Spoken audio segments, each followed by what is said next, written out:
Halo Bunda, Assalamualaikum warahmatullahi wabarakatuh. Kembali lagi bersama Bidan Irawati, masih di channel Bunda Bidan Irawati.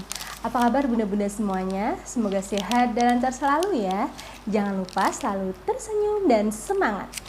Baik Bunda, pada kesempatan kali ini Bidan Irawati akan memberikan tema tentang pentingnya SHK pada bayi baru lahir.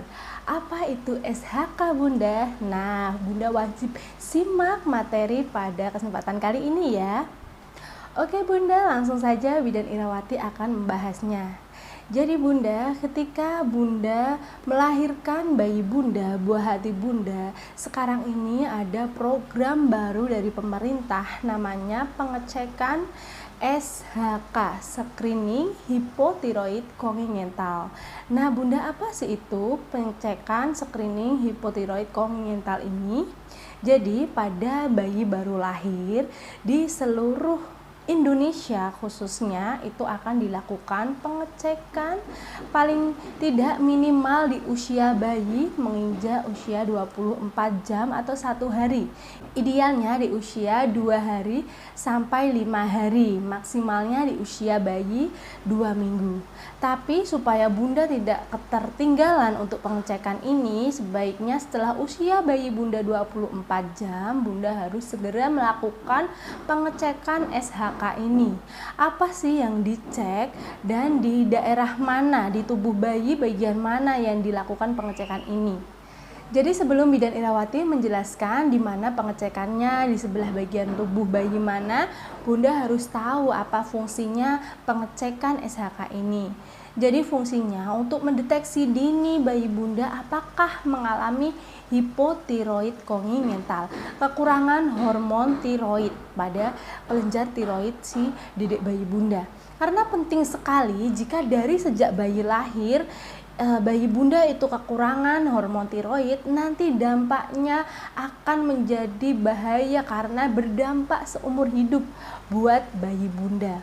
Karena apa Bunda? Jika dari sejak bayi Bunda lahir ternyata bayi Bunda memiliki kekurangan hormon tiroid, nantinya dampak buruknya dapat menyebabkan retardaksi mental. Karena biasanya kekurangan hormon tiroid ini itu tidak nampak pada kondisi fisik. Kondisi fisik bayi Bunda akan terlihat biasa saja, normal, sehat seperti bayi pada umumnya.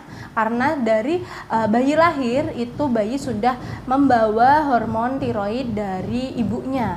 Namun lambat laun bertambahnya usia si bayi akan menjadi terlihat jelas seperti mungkin pertumbuhan bayi Bunda, karena kekurangan hormon tiroid ini akan mengganggu khususnya pertumbuhan dan perkembangan si anak. Jadi di pertumbuhannya terhambat, perkembangannya juga terhambat. Misalkan di pertumbuhannya tinggi bayi Bunda nanti akan menjadi kecil atau menjadi pendek. Walaupun mungkin keturunannya asli pendek, tapi pendek dari kekurangan hormon tiroid ini itu khas ya. Jadi bayinya itu pendek dengan disertai ciri-ciri lainnya seperti lidah membesar, kemudian bibir juga membesar, bisa juga di bagian pusar bayi menonjol atau bagian pusarnya itu seperti keluar, seperti terjadi hernia pada umbilikus atau pada pusarnya. Kemudian perkembangan lainnya bisa menyebabkan bayi Bunda akan susah untuk berkembang pada bicaranya. Jadi bicaranya itu terlambat, jalannya juga terlambat. Normalnya bayi akan bisa berjalan di usia 1,5 tahun. Namun karena ada hipotiroid kongenital ini, bayi Bunda dapat berjalan lebih dari usia yang normal, lebih dari 1,5 tahun dengan disertai gejala-gejala yang sebelumnya Bidan Irawati sebutkan. Nah, selain itu, bayi Bunda juga susah untuk berbicara karena ciri dari lidahnya membesar. Nah, itu menyebabkan bayi Bunda susah untuk berbicara, mengikuti kosakata yang Bunda ucapkan, dan juga sulit untuk berinteraksi dengan sekitarnya. Nah Bunda, untuk menghindari itu semua, apalagi dampak buruknya yaitu kecacatan mental, jangan sampai bayi Bunda mengalami kecacatan mental di kemudian hari ketika dia besar. Oke Bunda, jadi fungsinya apa Bunda sudah jelas ya. Maka dari itu penting sekali Bunda, mulai dari sejak hamil sampai melahirkan nanti, Bunda harus selalu ingat jangan sampai bayi Bunda terlewatkan untuk melakukan tes SHK ini.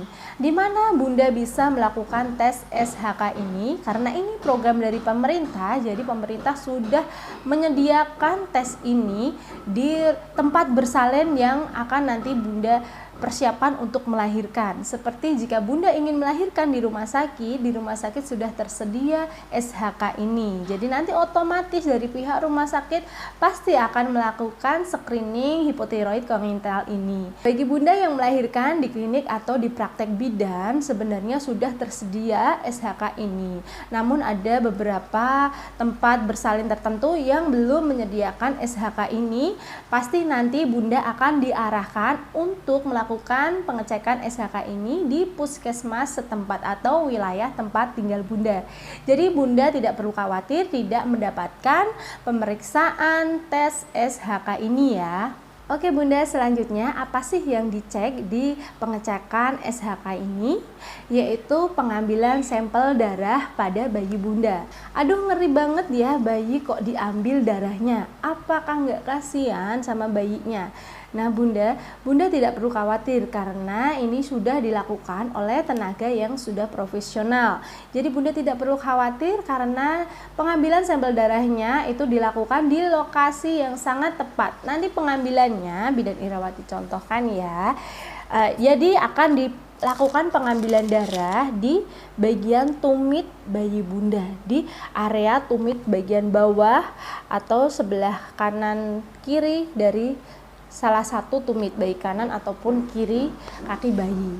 Nah, di area tersebut nanti akan ditusuk menggunakan tusukan khusus, kemudian akan diambil darahnya 1-2 tetes atau jika darahnya sedikit sampai 3 tetes. Bunda tidak perlu khawatir karena itu aman ya Bunda.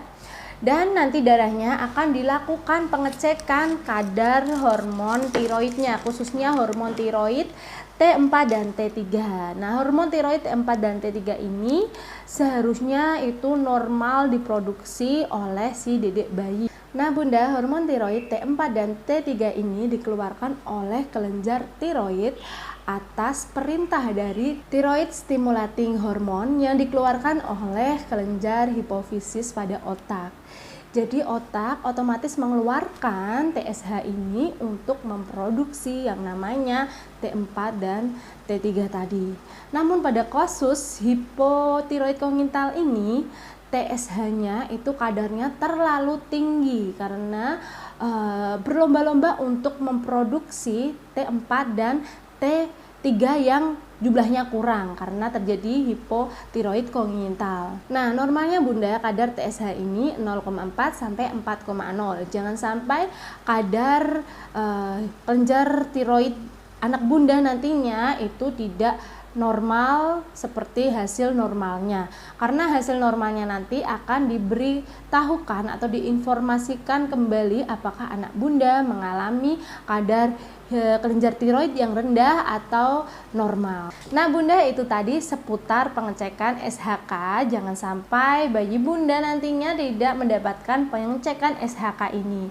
Kalau bisa Bunda sebelum pulang saat sudah melahirkan, tanyakan kembali ke pihak rumah sakit atau tempat bersalin atau klinik atau puskesmas yang melayani persalinan Bunda, apakah bayi Bunda sudah dilakukan pengecekan SHK. Namun jika belum dilakukan pengecekan SHK, Bunda bisa melakukan pengecekan SHK ini paling tidak usia bayi sudah lebih dari 24 jam atau idealnya pas usia 2-5 hari, maksimalnya 2 minggu. Bunda bisa datang di puskesmas terdekat wilayah KTP Bunda masing-masing. Cukup sekian yang dapat Bidan Irawati sampaikan pada kesempatan kali ini. Kurang dan lebihnya Bidan Irawati mohon maaf. Wassalamualaikum warahmatullahi wabarakatuh. Dadah.